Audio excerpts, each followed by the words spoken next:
Having a Skriva Stylus opens up lots of activities on your iPad, which are great for learning. And one of the examples I've used quite often is the Freeform app on a table of students. So rather than doing a mind map with post-it notes and a big piece of A1 paper, we can do it digitally on Freeform and use that Skriva Stylus to handwrite post-it notes as a whole group collaboratively. Here you can see I've got a Freeform board that I've made with a picture of a rocket taking off in the middle, and the instruction to students is to create a mind map of adjectives that describe this scene, perhaps for a piece of creative writing we might do later on. Underneath there, I've got a row of post-it notes, and there's enough there for every student on my particular table. This is for the green table. So all I'm going to do is press the share button in the top right corner, and I'm going to change this to anyone with the link can edit. And that basically means I haven't got to manually add Apple IDs for my students.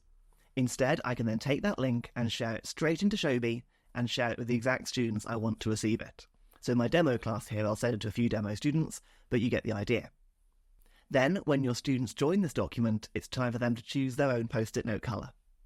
They're simply going to write their name onto one of those colour post-it notes underneath the picture, and then from then on, that's the colour post-it note they can use for the mind map. I find this works really well for classroom management. I can see straight away which students have added which things to the mind map, and it gives them a sense of ownership over their content as well. So now I've chosen my colour, I'm simply going to make a new post-it note, and then change it to the colour I've just chosen. I can then duplicate this a few times to make a few post-it notes all the same colour.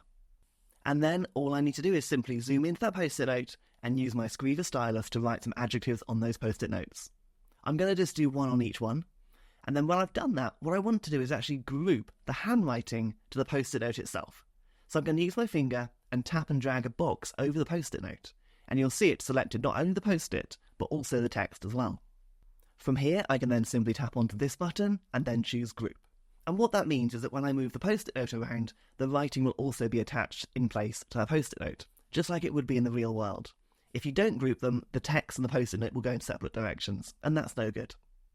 And then I can simply turn on connectors, and I can drag and drop a connector from this post-it note back to the middle of my mind map. And already it's starting to take shape with those post-it notes.